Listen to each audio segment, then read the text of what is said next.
Bonsoir chers élèves, bonsoir chers apprenants. Aujourd'hui, on va calculer cette limite toute mignonne. La limite quand x tend vers plus infini de x sinus 1 sur x. D'abord, pour calculer cette limite, je vous répète toujours, le calcul des limites, c'est un peu comme un jeu. Et pour réussir un jeu, il faut s'entraîner. Il n'y a pas de méthode juste pour les limites. Il faut apprendre de nouveau les méthodes pour calculer les limites. Donc on a quoi? Il fallait juste remarquer quoi? Il fallait transformer cette expression.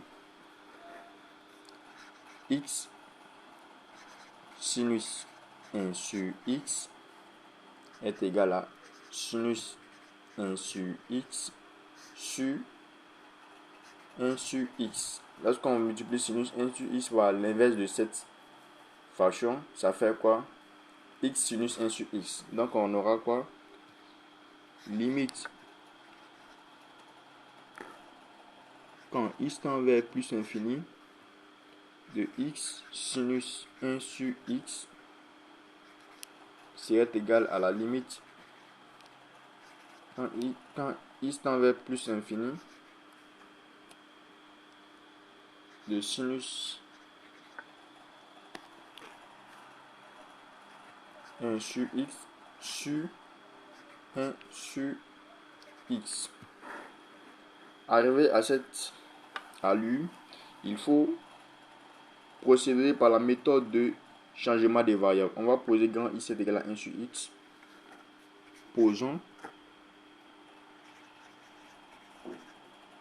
grand x est égal à 1 sur x.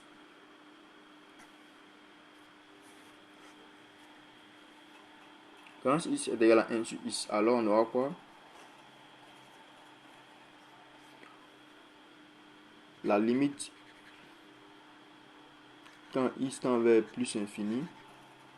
Il faut aussi savoir que lorsqu'on pose grand x est égal à 1 sur x, lorsque x tend vers plus infini, grand x tend vers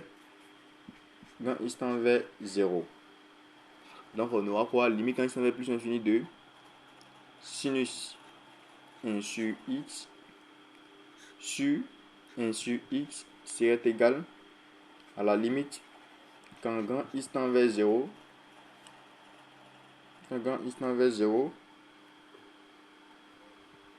de sinus grand x sur grand x, puisque 1 sur x est égal à grand x.